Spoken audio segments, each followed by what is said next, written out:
Right, welcome back everybody to another episode of the Rugby Scoop podcast. Not by myself, I'm always joined by the lovely crew. I've got the weatherman all the way in Bloemfontein, Jade Craig. Jade, how's it going? All good, Scoop, all good. Fantastic. And Vickers back from a tournament rugby all over the world, but yeah, back to join us again this weekend. Obviously we had the Olympic Sevens taking place this past weekend as well. We'll be touching on that. But Vickers, how was the trip and how have you been doing in the past couple of weeks? Yeah, it's been good, bro. It's been good. A couple of weeks have been all right. Got some work done. Yeah. Other than that, yeah, it's been one of the, I could say, like uplifting 2 weeks. Yeah. Mm-hmm. Yeah. All right. No, fair enough. Hopefully you can uplift us this Sunday on this episode with so much to talk about. We've got one of the first things I want to get off just now as well. We are celebrating 1 year of Rugby Scoop podcast. So we've been doing this now for 12 months. And yeah, just want to thank everyone who's joined in, everyone who's listened to us over the past couple of years, but share it with friends and family, guys. Thank you very much for the support. And obviously thanks my guests as well, Vuyo contribution, Jade's contribution, Hugh Griffin's contribution, and other members that have kind of fallen away. But some of them want to still come back once they've settled all their personal stuff. But nonetheless, gentlemen, we've got obviously a lot to talk about today. We've got Ardie Savea, news making headlines. Savea moving to Moana Pacifica. We've got currently the squads for Rugby Championship. We've got the Olympics. Luckily, we've got the professional, or a person with the expertise within the Sevens circuit, and he understands every single thing what we are about to talk about in the Sevens Olympic, what took place in Paris over the past weekend. I mean, Namibia beating Zimbabwe is one of the topics, but at the end of the day, I don't know what Tuti and Proudfoot are doing over there. New Zealand in rugby crisis. Jade Craig will be taking us through that. But nonetheless, gentlemen, let's get things started. Jade, obviously, earlier on in the week, we heard Ardie Savea is moving to Moana Pacifica for Super Rugby next season. Massive news. A lot of people in New Zealand may be 50-50 about this particular move, but for Ardie Savea, for the community, this means a lot for him, obviously. He said he's not chasing trophies. He's chasing what? Culture? What is it? Yeah, he said he's chasing culture, and he's always flirted with this idea. I mean, it's not the first time we've heard about it. I always thought that maybe later in his career he would move to Moana Pacifica, but I think with the current situation where he's in now, and if he's looking at that, Hurricanes lose for 3-0, he's thinking to himself, you know what, will they really miss me? Because they stacked there as well, and let me go and follow my dream. Let me set the trend, in Super Rugby. Let me change the game a little bit, Interesting about this whole thing is, just to also a little bit, he spoke on, I think it's that morning show in New Zealand, where he said that a few years ago he was a part of the case study before they added Moana Pacifica into Super Rugby, on case study of how they can get All Black players playing for Moana Pacifica, and he was a part of that, not thinking that he'd actually go and do it. And he actually, he took a chance. I mean, I think, 3 All Black players are out to go and play there per that case study, but nobody actually would really go and do the idea. But yeah, let's see how his performances go. Let's see the workload that he gets at Moana Pacifica. Let's see what happens. We know he's a very passionate person. He's very similar to Siya Kolisi off the field as well in New Zealand. So let's see how it does. I mean, he really does appreciate the Samoan culture and, the Pacific Island culture as well. He loves for it. So I think this is really a personal decision. And also, I think a little bit the way the Hurricanes treated his brother, letting him go.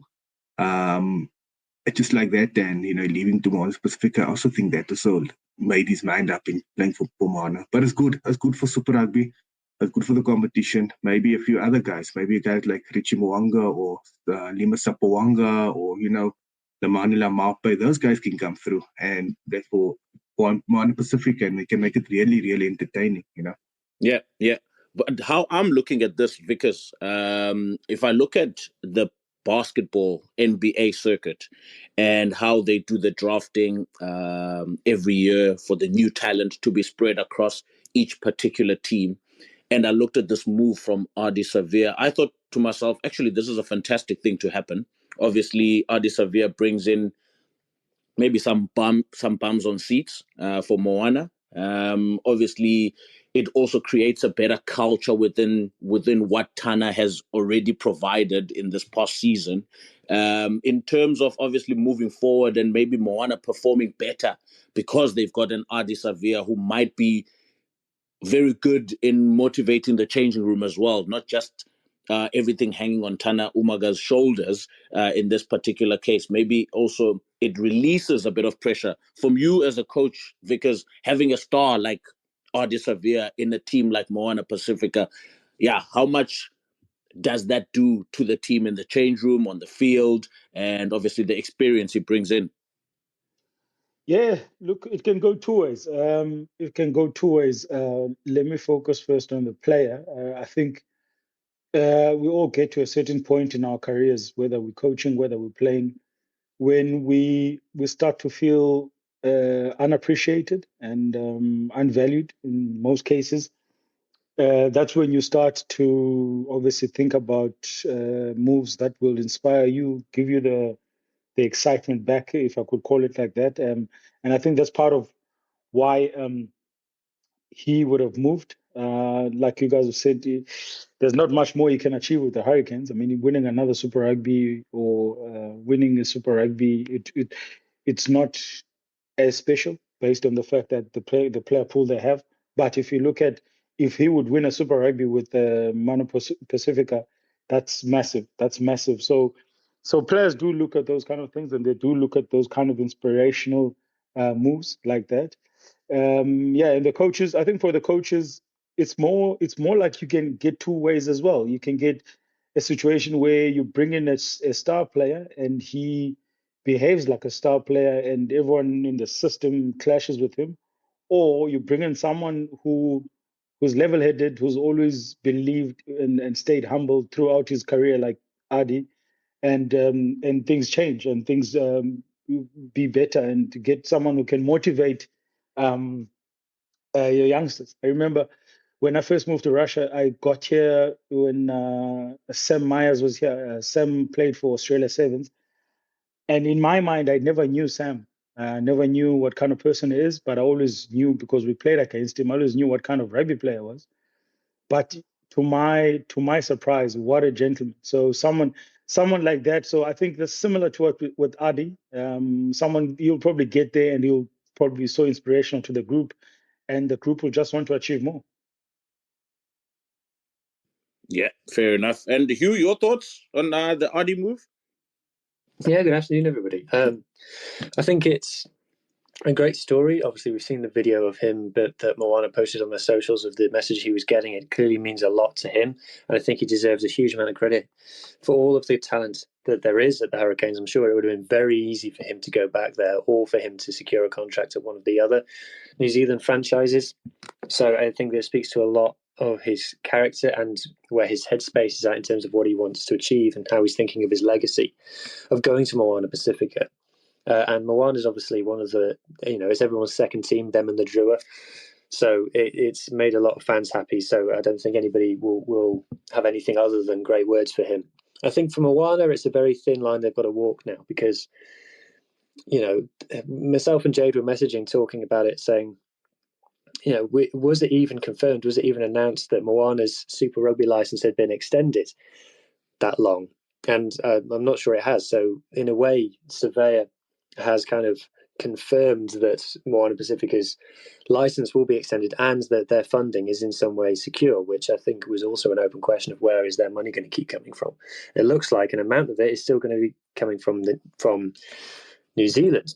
And we talked about, apparently, there's this rule that they're allowed to have a certain number of All Blacks. I think if you're Moana, if you're Tana, you have to be very careful, because if you do start taking on All Blacks and you start having 5 or 6 All Blacks on your books, and they're all slightly older All Blacks, shall we say, if they're, I'm not saying that Surveyor is anywhere past his peak, but if you do start taking on All Blacks who are slightly past their peak and it becomes maybe the last contract of these All Blacks' careers, then that starts to call into the question of, well, is this franchise really about providing the pathways for the Islander players, or is this just a retirement home for All Blacks? Now, it's not that yet. That's not what I'm saying it is now. But I do think that Moana have to be careful. I think they have to say, this Surveyor thing is a landmark. It's a marquee for us. But this isn't going to be our business model moving forward to have these kind of players. So that'll be interesting to see how that develops over the next few years. Moana Pacifica, the old age home for the All Blacks. Maybe not, but I know a place that is not an old age home for the Springboks. They've announced their squad for the Rugby Championship. We're also going to discuss the All Black squad for the Rugby Championship. There's also the GOAT status that's making its rounds on the social media platforms, X, Facebook, Instagram.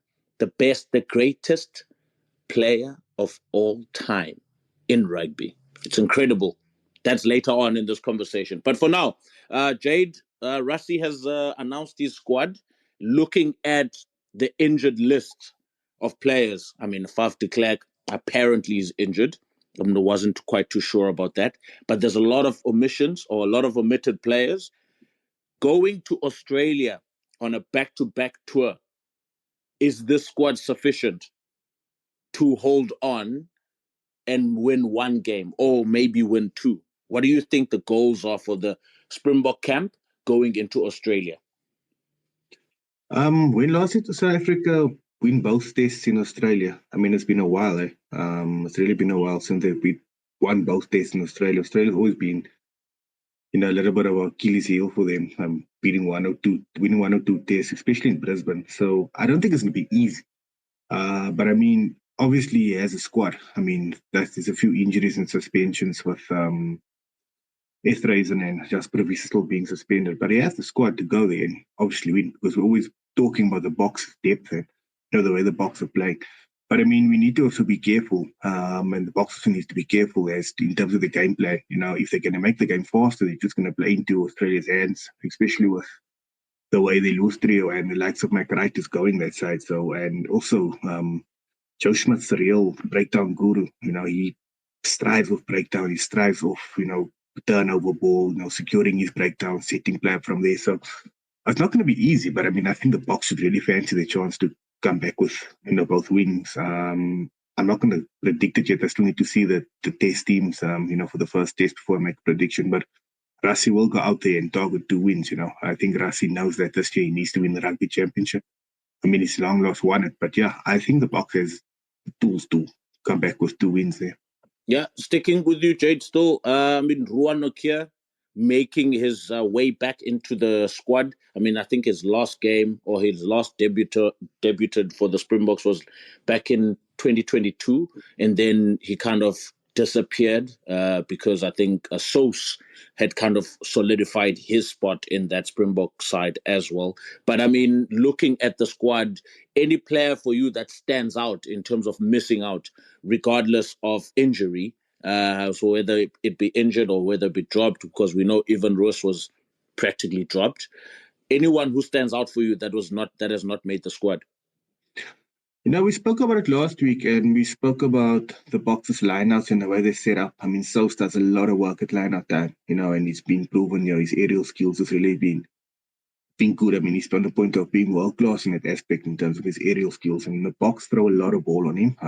And now with him being injured, I mean, Ergis Snyman is next in line. I mean, to go the full 90 or so. Because I mean, if you're looking at Salman, Morat, and Itzebeth, okay, Itzebeth is good, but I mean, Morat is not really, a 5 lock. Itzebeth as well is not really a 5 lock. So that Lotte Jager, Frans van Boster, Ergis Snyman, those are the guys, that's a real, the box throw on them in the middle part. They've got a little bit more mobility in terms of line out time. So I think that's why he brought Rowan Nukia back. He's been brilliant for the Bulls this year. I mean, he's more of a South type player. That's why he brought him back. And I'm really for that move, because if something happened to Ergis Snyman, I mean, looking at his injury record, he's always been one to pull up with the injury and a few niggles here or there. I mean, who's next in terms of that 5 lock, So I'm really happy for Snyman, for Nukia to be in the squad. But the two big guys that missed out that I really thought could have been there. I mean, obviously Trevor was one. It's interesting to see what he does with Jan-Hendrik Wessels. I mean, is he going to keep him at loose or what does he do? Does he move him back to Hooker? And then obviously Evan Roos, but I don't think he took his chance. I think Ben Jason Dixon offers more in terms of line-out time. He can also cover lock as well. That's why Rassie took him with. So yeah, I think with that Frans van Boster injury really opened up the door for a guy like Ben Jason Dixon as well. So I think that's the two really, I can think of the top of my head, that really missed out, in terms of selection. Hugh, your thoughts on the squad? Yeah, not much to add on what Jade said. I think, like he said, it's interesting to see what he does with Wessels. I think maybe he sees that Australia maybe isn't the biggest scrumming challenge, although they performed very well against Wales. So maybe there's a time they could take a risk and bring Trevor back in when the All Blacks come to town in South Africa later on in the series.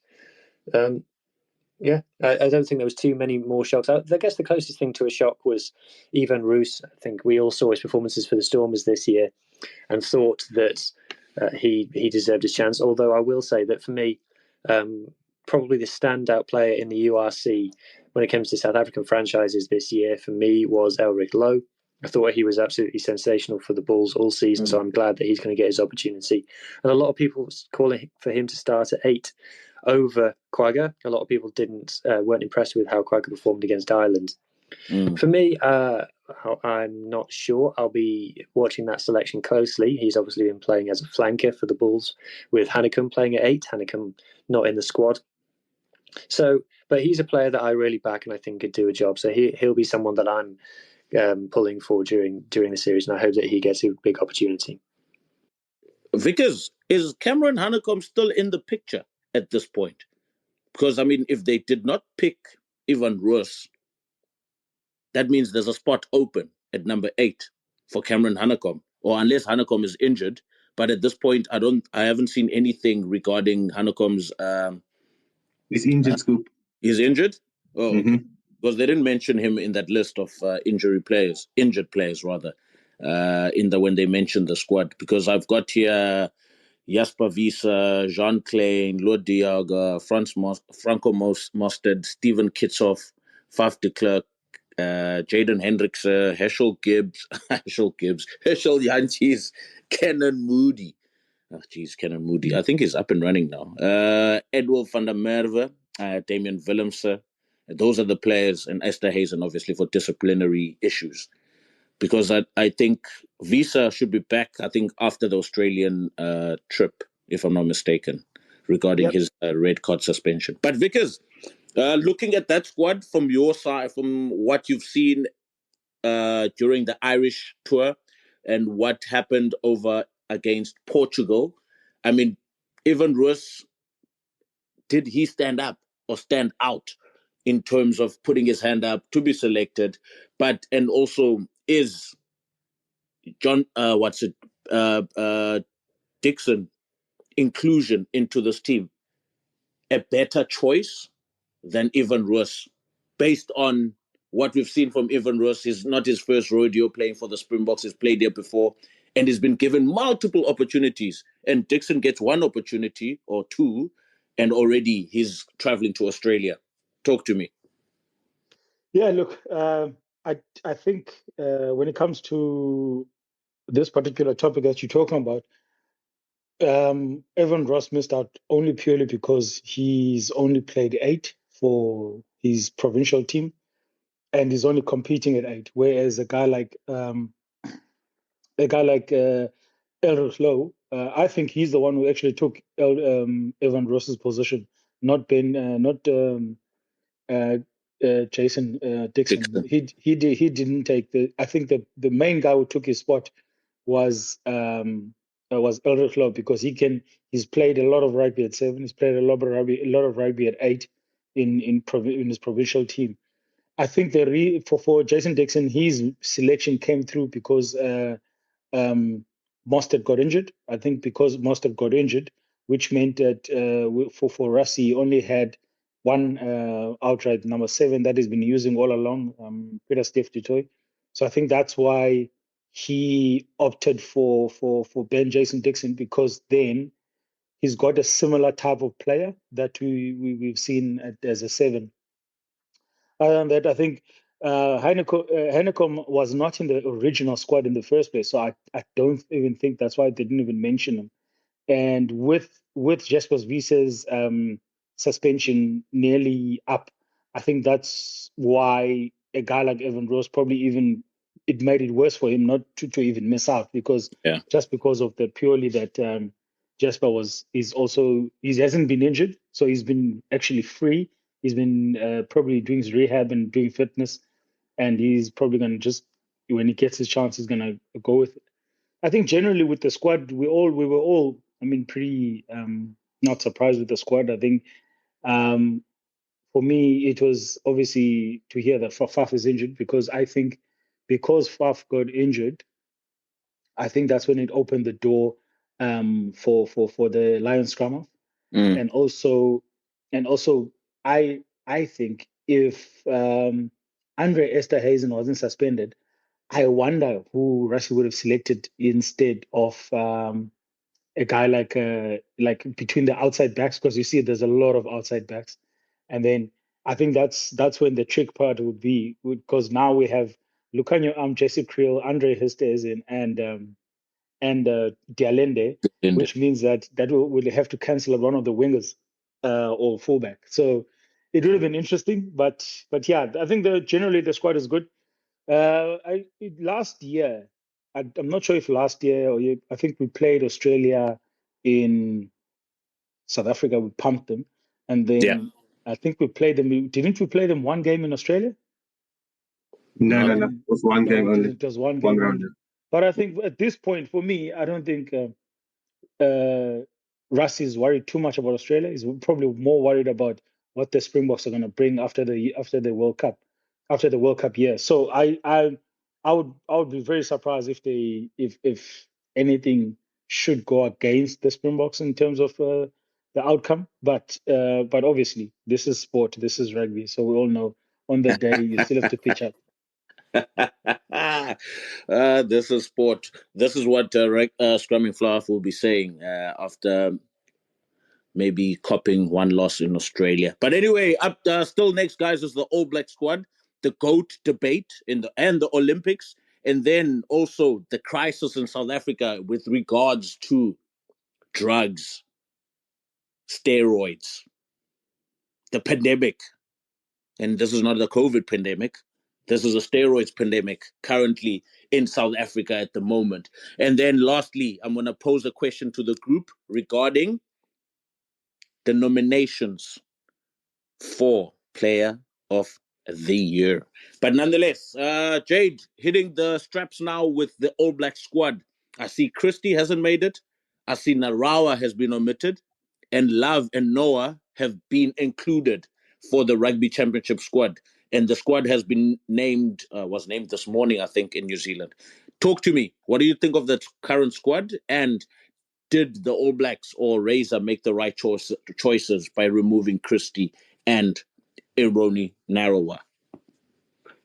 The Christie one is easy, actually. I mean, if you look at the way Noah Otham and Curtis Rottum are playing and the potential they have, I mean, their ceiling is much higher than Christie. And also, they speed up the game, Christie takes a little bit more time at 9 and he's a little bit slower, in terms of speeding up the game. So those two youngsters, I mean, they took their chances, especially Rottum against England and then against Fiji. And Noah's going to be a very, very good scrum off. I mean, I see he's playing a lot of tests for the All Blacks, and obviously TJ is there as well. I mean, so he's went for that, getting scrum quickly to the breakdown, speeding up play.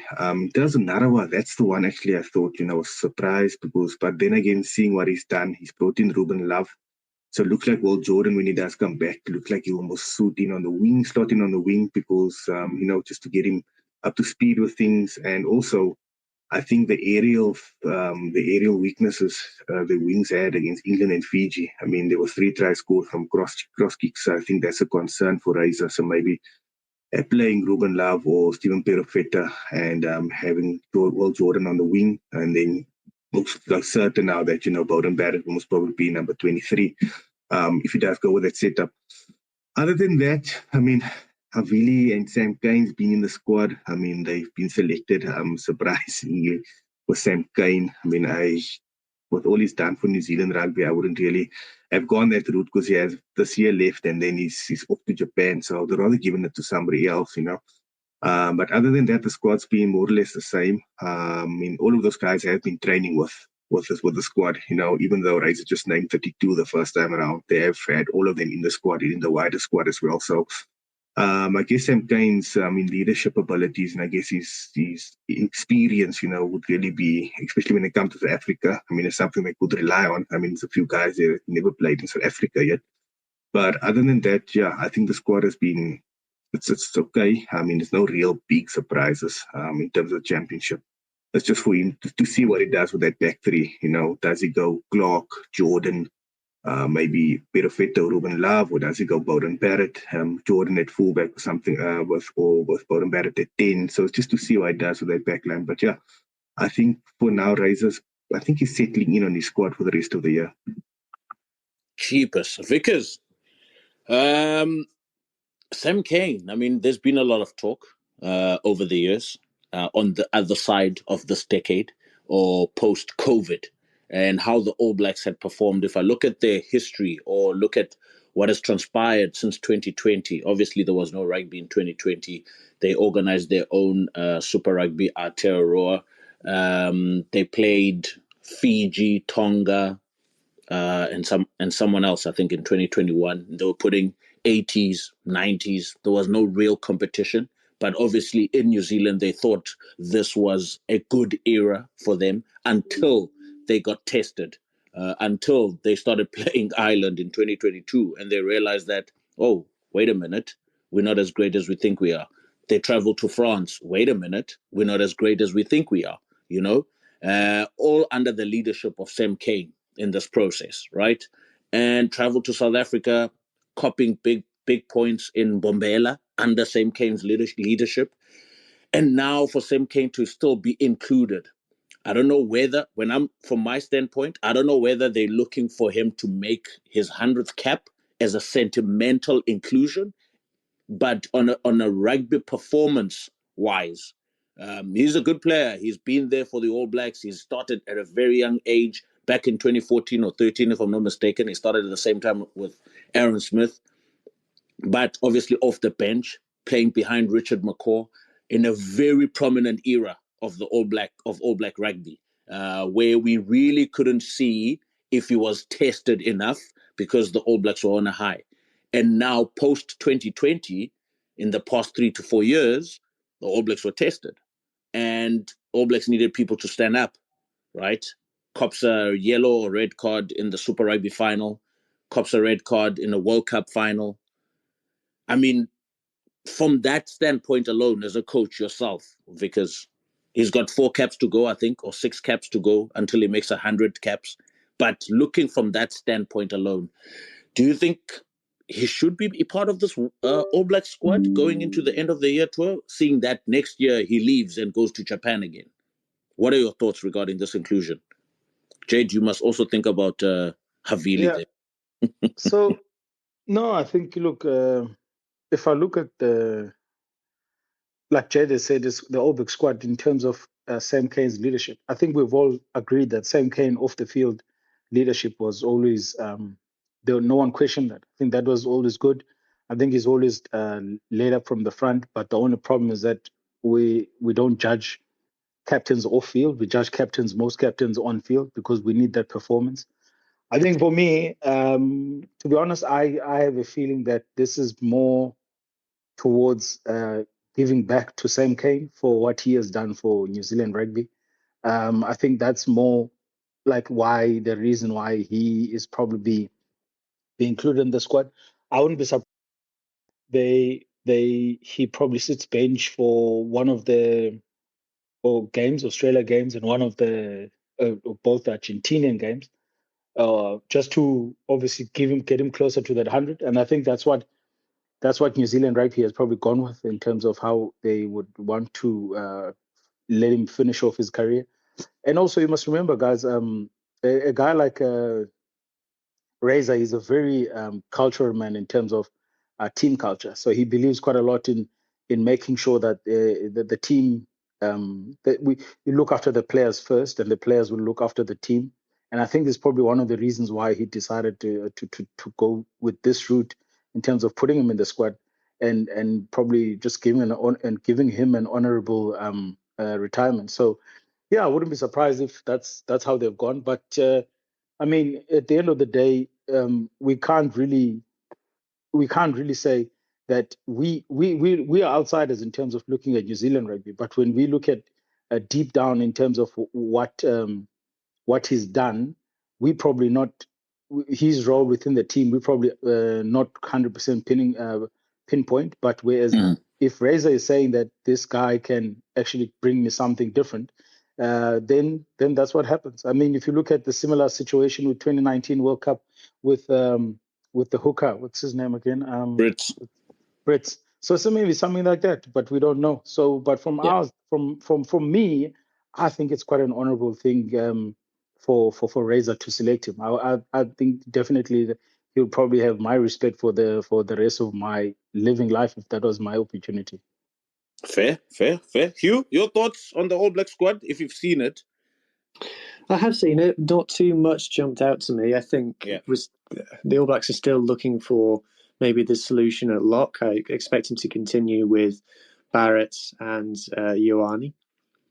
But I'll be interested to see how that develops over time. Of course, that when you're losing Whitelock and Retallick, you don't just replace those guys overnight. So I think that's probably the long-term project for Razor.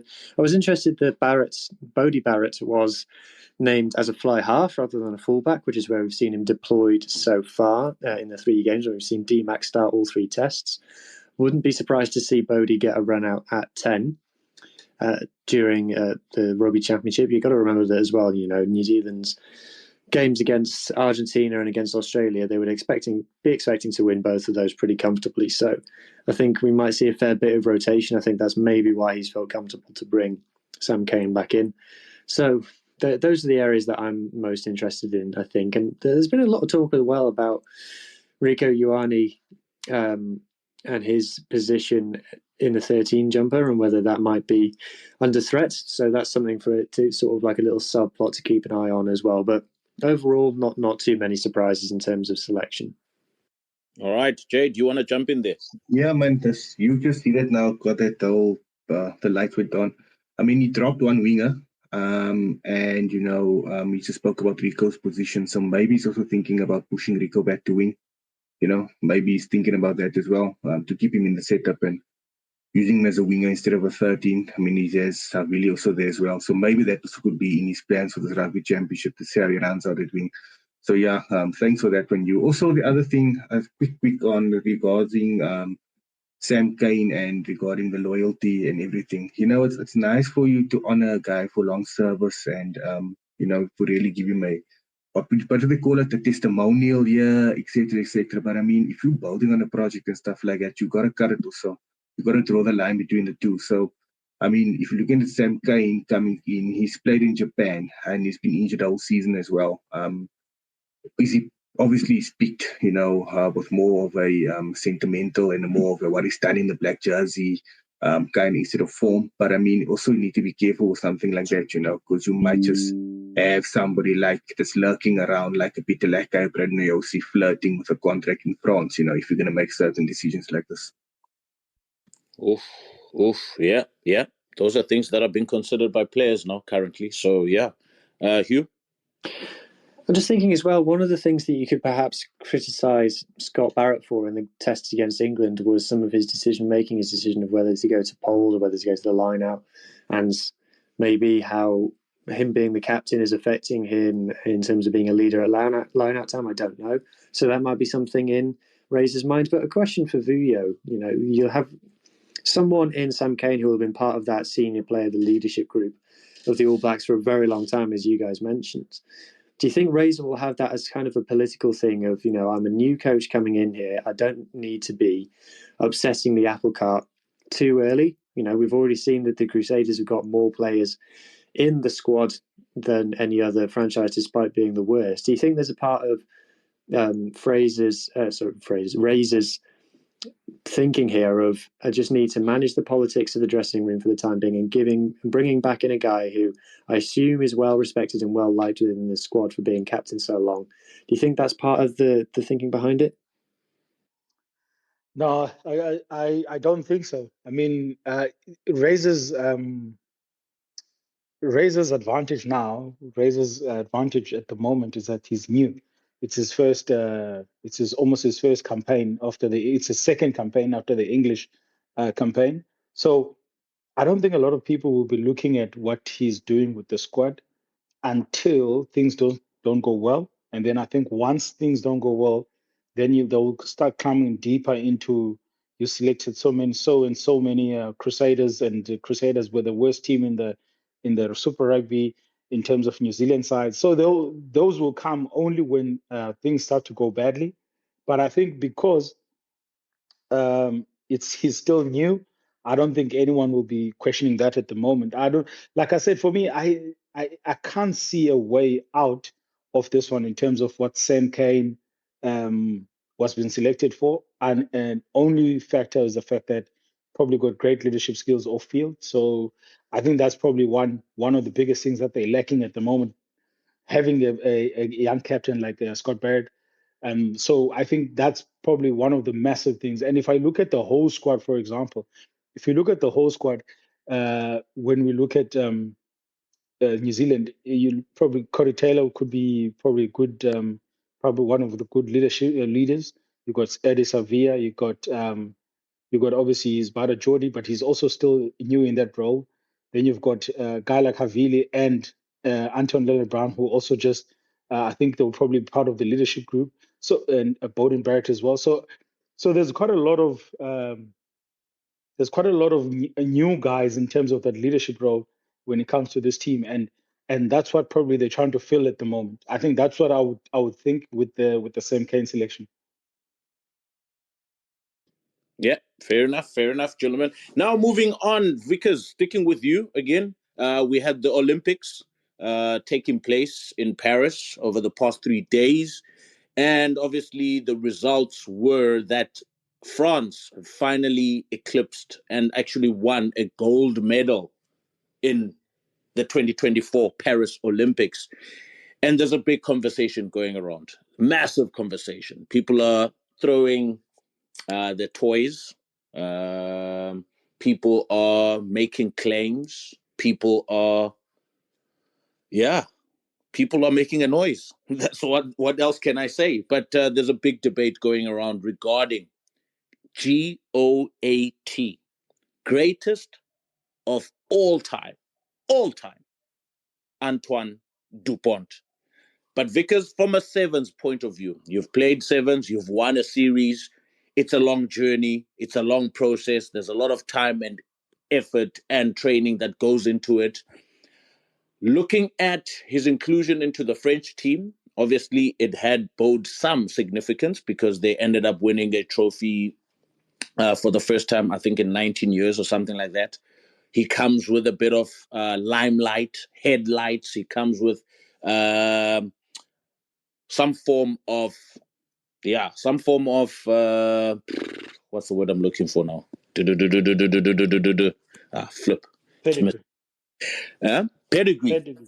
Not necessarily pedigree, but like there's a lot of attention that comes with Antoine Dupont because of what he's done in the 15th circuit in Europe, from what he's done at club level in Europe, and then now coming into the 7th circuit, obviously World Rugby, at World Rugby, Twitter handle, pretty much jumps on board. They're selling a product, they're selling a person. I mean, we've been looking for a star in rugby, if I may call it, almost similar to what football is doing with Lionel Messi and Cristiano Ronaldo, that sort of limelight into it or spotlight into it. But looking at the 7th circuit currently, is he the best player in the circuit in this year's series? Is he the newcomer in sevens, I'm assuming, best player coming into the circuit this season? And then looking at the French team in total and looking at what they did yesterday, just give me your overall thoughts regarding this. Yeah, so I'll start with the first thing is that I'll say Anton is an incredible rugby player. He's got some incredible skills, strength, the game sense, how he reads the game. It's incredible. There's no doubt about it. He's got that. He deserves the player of the year that he got last year. Was it last year or 2 years ago? He deserves it. I don't have an issue with it. In sevens, when you play sevens, we look at your contribution and influence in the number of tournaments that you've played over a certain number of seasons, so that we can obviously give you that you are more consistent sevens player, like you're good. So when it comes to such things, when you hear the greatest of all time of all of that, we tend to think, okay, it's like now forget about everyone else that has been part of the game. For example, like a guy like Jerry Tuwai, you forget about a Waseli Sarevi, you forget about a Jonah Lomu. So that's what happens, but that's what people don't understand, is that it's basically the people that are saying that is that they must remember the sevens hasn't had a hero or a face in the last few years. They've been using Perry Baker. I don't know if you guys you watch sevens, of course, but Perry Baker from America. They've been using Perry Baker quite a lot in terms of the face of the game and how Perry is playing. And if you remember Perry Baker, before him it was Colin Niles, and they were trying to get on the show with Colin Niles, but that also didn't work out quite well. And then obviously, like I said, afterwards, yes, before that was Cecil Africa. Before that, if you remember, it was Cecil Africa. There was quite a lot of on how they tried to use Cecil as the face. And then you get a guy like Terry Kennedy, who they keep talking about him, they keep throwing his name, but it doesn't stick because Ireland are not winning tournaments. They haven't won a tournament. So now you get a 15-star coming in, and he looks comfortable in the game, and he does look comfortable. He's like I said, he does some incredible things on the field that are special. So I think for me, I would like, I know it will never happen. It will never happen.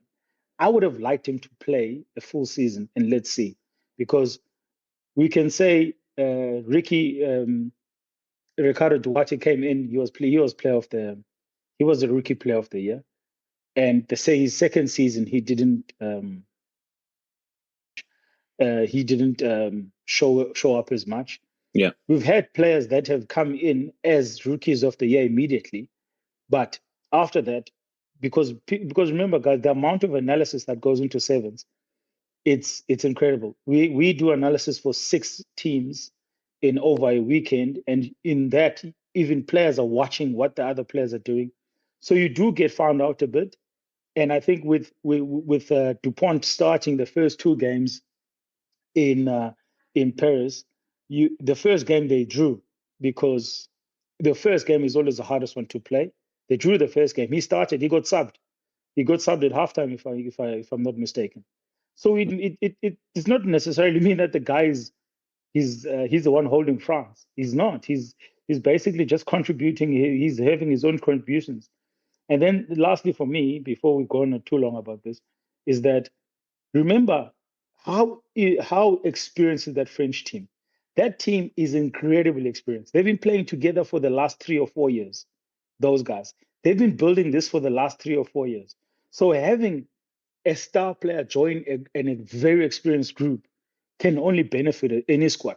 And we've seen how with just a couple of 15 players from Fiji coming in and getting 1 or 2 players back from who had gone to 15s in the Fiji team, all of a sudden they made a final. And this is the team that was playing 9s and 10s and 6s and 7s in throughout the season. But with 1 or 2 changes, everything changed. So yeah, so for me, I think he's a great player, but I think it's just for us have to understand as well. World Rugby is just having a face, and they have a face now that they can sell to the public. 100%. Griffin, you shared some accolades on your handle yesterday, obviously, which was obviously something that that Antoine has achieved, obviously, in the past. I mean, your thoughts, having seen Antoine, having seen, like you said, you've probably started watching a wee bit just over 2010, etc. But I mean, your thoughts of what you've seen in Antoine over the past couple of years and how great he is, but the question still stands on GOT. Just your general thoughts. Well, I think playing the game right now, I think he is the most skillful and most talented player playing the game of 15s at the moment. I base that on the stats and not only what I've watched him do. And sorry, did you guys catch that? My mute came on. No. Yeah, say that again. Okay, so I think based on what I've seen him do, particularly in the European Cup this year, but also in the top 14, and the stats that he's been putting up, you guys know I'm the stats guy, I read the stats. He is... I keep going on mute, mate, sorry.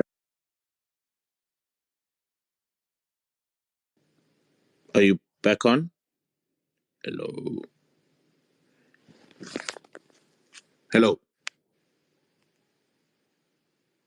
I think we lost you. Oh, you can hear me. Can you guys hear me? Yep. Oh, okay. I think, Hugh probably has some difficulty at this point in time. But yeah, Jade, you can maybe take over the similar question of what you've seen. And obviously, does it warrant greatest player of all time? No. I don't think he's good. He's arguably the best player in the world at the moment. I mean, he's arguably been the best player in the world for a few years. But he's not the greatest of all time. I mean, the guy hasn't even been played. I don't think he played a game in the Southern Hemisphere. So he hasn't won a World Cup. I mean, there's guys we can talk about here that's won World Cups. I mean, you're looking at from your 90s, you're looking at your Timmy Orens, you're looking at, your John Alomus, Christian Cullen they both didn't win a World Cup, but what they've achieved, Carter's, McCaws, if you're looking at that in the professional era, Fourie Prieur, what he's also done as well. There's a lot of South Africans as well that also put up their hand in terms of that.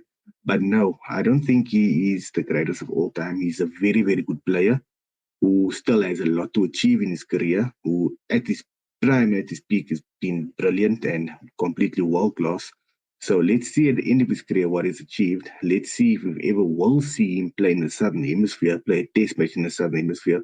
I mean, looks like that will never happen now, as long as Gautier is there, because Gautier has stated that, he's not going to send these strongest teams on tour. So I don't think we'll ever see Anton Dupont playing the Southern Hemisphere unless it's in the World Cup 2027.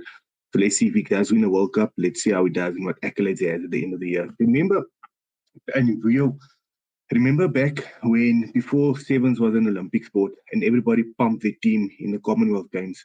And we also had the likes of John Nalomo, Christian Cullen, those guys winning the Commonwealth Games. So I would see that similar. There wasn't the Sevens wasn't an Olympic sport at that time, but they played in the Commonwealth Games, and New Zealand and Fiji, stacked their team in the Commonwealth Games. So I see this achievement that's similar. And also, if you do look at the way Sevens is run now, the past few years, it hasn't been at the peak, where it was maybe 5-6 years ago when, South Africa was competitive. You had New Zealand was much better. Australia was good. Fiji was good. Jerry Tua and those guys, were at their prime. So I would say that if you look at the men's and the women's competition, the men's competition is a little bit watered down this year, with what it was and where we had it 4 or 8 years back. So I wouldn't really state that, he is the GOAT, the greatest of all time. He's good, world class, but not the GOAT for me. Yeah, Hugh, you back? I hope so. On the money, the Garden Man. Let's go.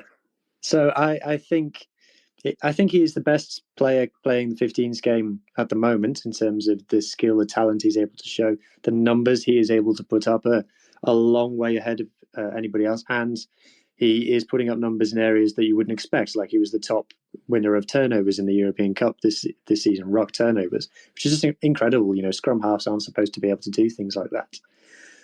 But when it comes to greatest of all time, for me, greatness is measured, and this is just world according to Hugh. So other people are completely allowed to have a different view, and that's fine. We're allowed to disagree and still be friends. But for me, greatness is measured in moments that you create and the achievements that you put up. Now, in terms of moments, Dupont has got as moments. His highlight reel when he retires will be as good as anybody's. But in terms of the achievements, like everyone has pointed out, he hasn't won a World Cup. He hasn't toured down in New Zealand. He hasn't toured down in South Africa.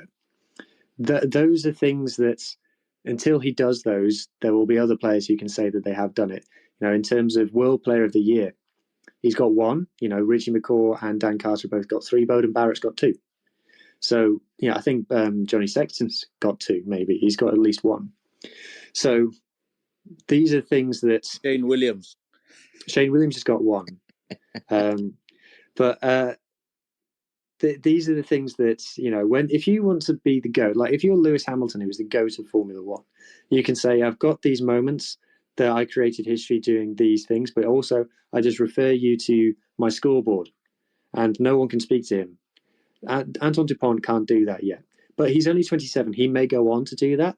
And if he does win a World Cup down in Australia, over in America maybe, or he does start going on these tours down to the Southern Hemisphere in France, win a tour against New Zealand or the Springboks, then it's a completely different conversation and we'll be able to revisit it. Right now, do I think he's the best player currently playing the game? Yes. Is he the greatest of all time? I don't think he's got the CV to back that up yet, in my opinion. This is not a Squarespace ad, guys, by the way. Well done. Well said, Hugh. We've got Very a well listener. said, Hugh. Very well said, mate. We've got a listener who wants to jump in here, Ndabe Zinto, all the way from Blue Bulls territory. Go ahead, Ndabe Zinto. I just want to get my popcorn before he talks. How's it, Scoop? How's it, everyone? It's got how many? 60 seconds. So, just to keep it short, the 60 seconds list. I think just to keep it short, no, I do not think Anton Dupont is the greatest player of all time. I think you guys have said most of everything that needs to be said. He does not have the CV. He does not have the stats. He is not the leader in any single stat in rugby. He is not the top try scorer of all time. He is not the top assist maker of all time. He's not the top try scorer or assist maker in any single season. I don't think he's going to win the World Player of the Year this year for the simple reason that he has not played 15s test match rugby, right? He can be in the category for 7s, but you cannot objectively put him in World Player of the Year for this year having only played Champions Cup and having only played top 14, that just invalidates the prestige that is test match rugby, right? I think Antoine Dupont is a good player, but he is a good player with Taylor Swift level PR, which means he is good, but the sensationalism around him takes away from our ability to appreciate him. Right? I've listened to Taylor Swift music. I've heard some of the songs. You know, I shake it off every now and then, but I cannot objectively say that this is the greatest artist of all time because I cannot enjoy the music objectively without people saying, no, she's not good, she's great, and you better recognize. And that is the Antoine Dupont PR machine, is that we cannot appreciate a good try. We cannot appreciate a good up and under because as soon as that up and under happens, it's not a good up and under. It's the greatest up and under known to man. It's the first up and under. You know, we take it to another level. And that sensationalism also spills into inaccuracy, which is what I was cringing about so much this weekend, is the amount of inaccuracy caused by the sensationalism. You know, the commentary team was atrocious. You know, they called him the best player in the world. I believe the best player in the world is Ardie Savea. So that was subjective. But then they even spilled over into calling him the World Player of the Year. He is not the World Player of the Year. He was the World Player of the Year in 2021. And that's similar to the Super Rugby commentary bashing scrums. You know, your job is to inform and educate. Your job is not to, you know, have your bias and start spilling your bias over on the microphone. Your job is to educate us. If we have never watched rugby before, we need to be educated on, you know, who's doing this, who's doing that, what does this mean, who's the World Player of the Year. You cannot just say he is the World Player of the Year when that is inaccurate. You are a professional commentator. You have notes. You have stats. And, you know, everyone has said everything that needs to be said. He's never played outside of Europe. You know, we won't see him at the Sharks. We probably won't see that game, the Champions Cup game. He won't show up. He won't show up for the New Zealand game next year. If Dan Carter only played rugby in the Pacific region, would we be counting him in the GOAT chat? If Brian Abana only played Currie Cup, if Johnny Wilkinson only played Premiership rugby, if all of those people sat in the comfort of their own backyard and never challenged themselves to go and play rugby in hostile territory, in different weather, in different atmosphere, in different stadiums, would we be calling them the greatest of all time? You know, or maybe rugby is about top 14 now. Maybe the standard of rugby is top 14, and anything outside of top 14 is invalidated, right? So we shouldn't call it world rugby. We should call it top 14 rugby, right? I think you guys have said everything that needs to be said, but I will close off by saying this: the inconsistency around team performance versus individual performance. You know, when France or Toulouse win games, right, we say Dupont is the GOAT. When France or Toulouse lose games, suddenly rugby is a team sport, and we can't look at Dupont's individual performance because what about the performances of the other teams? People speak about Dupont failing to win the Rugby World Cup as if France is some terrible team. They're like, no, his team let him down. France have been to 4 World Cup finals, right? It's not like he's leading Moana Pacifica. It's not like he's trying to play for Samoa and trying to uplift Moana Pacifica. He's not doing those kinds of things. He's playing for good teams. He's playing for Toulouse, you know, perhaps the richest team in the world. He's playing for France, perhaps the most well-resourced rugby team in the world. And people are pretending like he's making miracles happen for these teams. These teams are already good teams. I think Ardie Savea will win Player of the Year. If not, maybe Eben Etzebeth. Silent challengers DMAC. But Antoine Dupont is disqualified based on the fact that he has not played 15 test match rugby this year. Thank you very much. Thank you, Ndabezinto. I think Vuyo wants to jump in because he heard you make the comparison of Taylor Swift, because I think Vuyo is a big listener of Taylor Swift music. Vickers, jump in. Yeah. But no ways, bro. I don't listen to that kind of music. Listen, so, you know, I think when he was speaking, I was just thinking about this thing of being player of the year in sevens, how disrespectful it would be, because first of all, he played 3 tournaments. He lost one tournament. They didn't win. I think it was Vancouver. They won LA. They won Madrid. He was named Rookie Player of the Year, which is, I felt it was not obviously very much unfair. But then he's won the Olympics, which is his 4th tournament. Now, if we go back and look at the season, how much Argentina has done this season, guys like Isco, guys like Moneta, what they've done this season, if this guy would win Player of the Year in sevens, I think it would be the biggest disrespect we can. In fact, it would be like a slap in the face from the motherboard to say that this guy is now the best sevens player this year with just 4 tournaments. Mm, mm, mm. It's all coming. It's all coming for Antoine Dupont. But nonetheless, I think from my perspective or from my side, I think World Rugby has been looking for a face, like I've alluded earlier. And obviously, anything that is being done by Antoine Dupont, it is a bit sensationalized, 100%. Obviously, now with the spike of likes and retweets, shares on Facebook, Instagram, Twitter, now we've gone into TikTok. World Rugby has been looking for a face, has been looking for something to market. And at this point in time, Antoine Dupont is that face. And Antoine Dupont is that personality that is easily marketable by anything he says. It almost feels like some people are paid to tweet about him. Because, I mean, at the end of the day, some of the clips you would see are not really, I mean, breathtaking. You know, he's doing exactly the same thing that a Justin Marshall would have been doing, a Byron Kelleher would have been doing, a US van der Westhuizen would have been doing. The thing is, from my side, is that in the Southern Hemisphere, we've been privy to looking at George Smith, Richard McCaw, Scout Berger, Juan de Villiers, Juan Smith, Totai Kefu, Ron Cribb, Josh Kronfeld, Marty Holler, all these players playing at the same era. And these are loose forwards that were playing in the same era, Australia, South Africa, New Zealand, and they were all great players. And you looked at Joel Stransky, Andrew Mertens, Larkham, David Knox, Carlos Spencer, Dan Carter, all playing in the same era as well. And these were all greats in that era, right?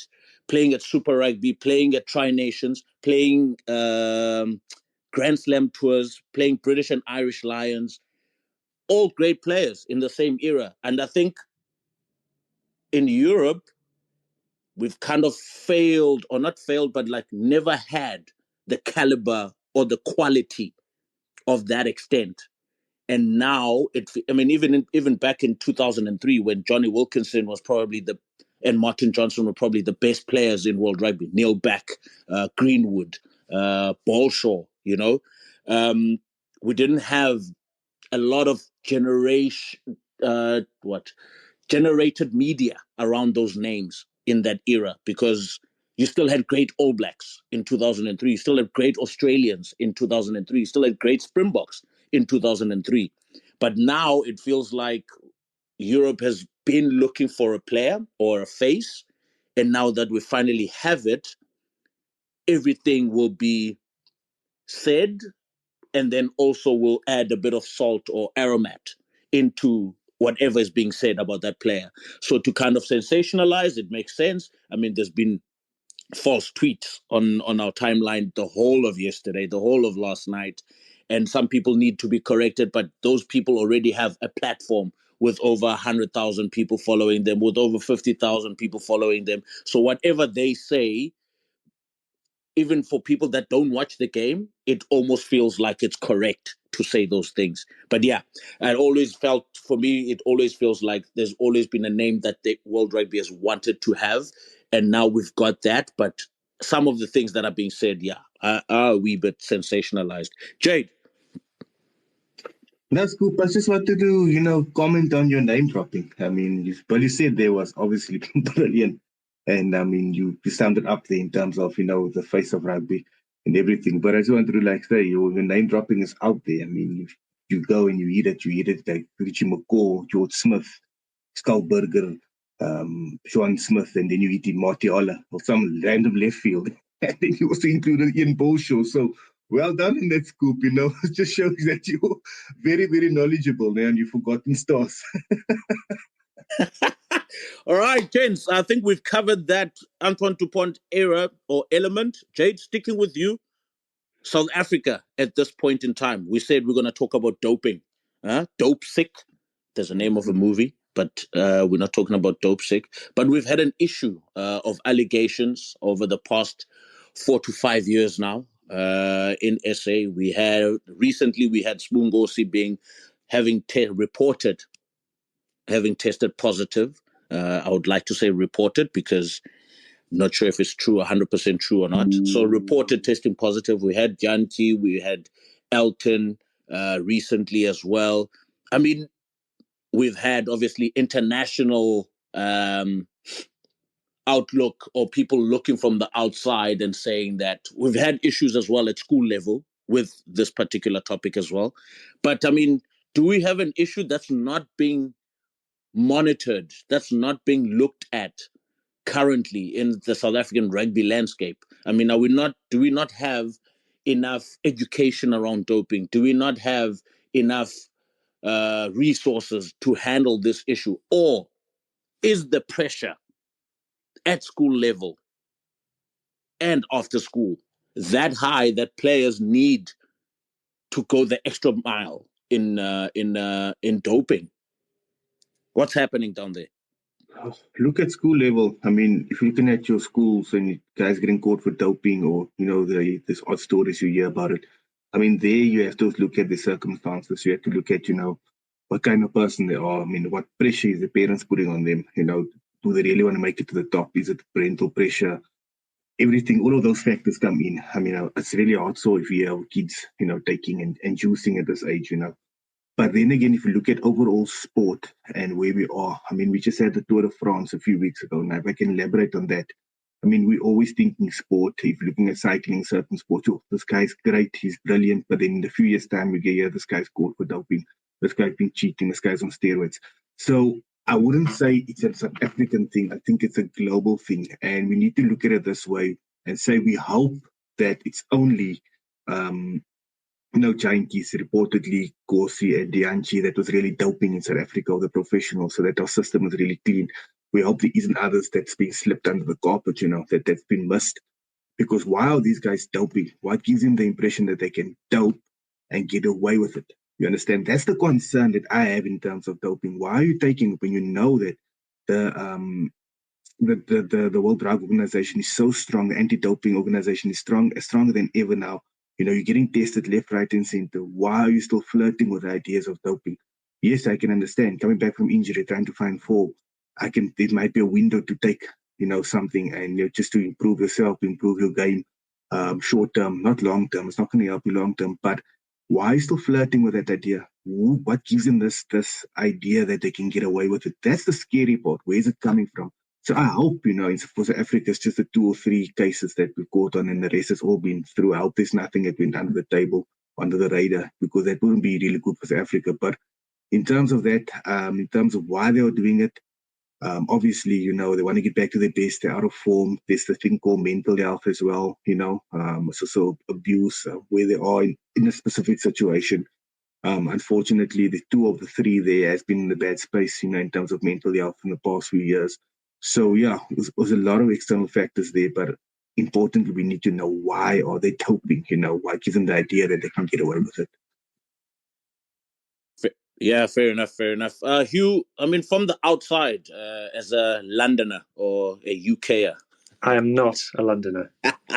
I'm kidding. As someone based overseas, though, having followed the sport, having followed South Africa, and also hearing about these allegations or reports, I mean, how do you guys over there kind of read into these news coming out from SA? And obviously now in the past 4 years or 5 years, we've had 3 players, boom, and while I'm asking this to you, Vickers, can you also maybe think about the aspect or the pressures that come with international sport as you've played at the highest level as well? But yeah, you from the outside, I mean, how are you looking at these particular topics and how do you guys respond to such topics as well? I'm going to keep my answer short because it's a topic I'm very uneducated on, so I won't talk very much about it. There is definitely in some corners there are people who even make jokes about doping in South African rugby, and I don't know where that comes from. I don't know what causes that, but it's definitely something I've heard on podcasts and things about players from other countries make jokes about doping in South African rugby, and I'm not sure what's behind that. Obviously, you mentioned the high-profile cases that we've had. I will say that Rhys Webb, former Wales and Lions scrum half, has just been banned for 4 years, which will most likely be the end of his career, for doping, which was caught in France. I can't think off the top of my head of any other high-profile cases. The impression, like you said, you've had these high-profile cases in a short amount of time. It looks bad, and there was already not quite a stereotype, but a perception amongst some people of that in South African sport.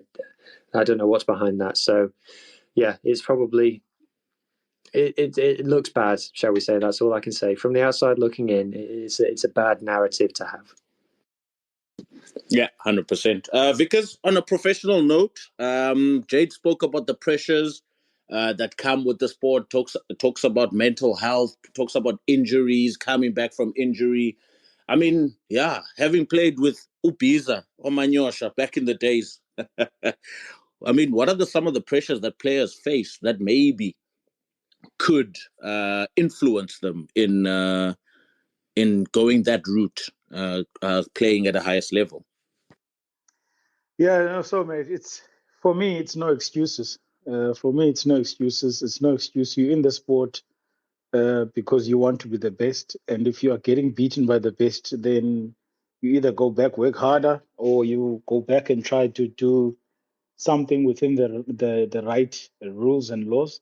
I mean, we could say the same about just generally about laws of life. So normally, what I do is every year, when you start a season, you get your doctor, your medical staff to do a presentation on doping and everything. So I would assume that teams in South Africa would probably do the same because they're professional. So, like I said, there's no excuses. I think players just get away with it too many times, and then when your luck runs out, you start then blaming certain situations upon your life, like you say, mental health. All of that starts being a factor. Whereas when you started doing that banned substance was obviously you started because you knew that it's actually banned. So that's why I say there's no excuses. There are a couple of situations where, for example, guys get caught for maybe using an asthma pump, but just because the laws change almost every 2 or 3 years about the asthma pump. So that's why you have to do every season. You have to start every season properly with your medical team doing all the banned substances. So for me, it's easy. There's no excuses. And one more point with this is based on the fact that our high school teams, I don't think a lot of control is within the high school teams for doping. So you can imagine these kids go through high school without anyone telling them what not to take and all of this, and then they come to professional rugby, and because now they used to be running over other kids who weren't doing anything in high school. Now they get to the level where everyone is big, everyone is strong. Now they start to think of ways of how they can enhance their bodies, and that's where it gets wrong. So I would love to see our well WADA or our doping control start within high schools. I mean, I'm anything from 14 years old and up. I think it would be something good to control within South African rugby. And I know obviously this would need consent with parents because they're underage.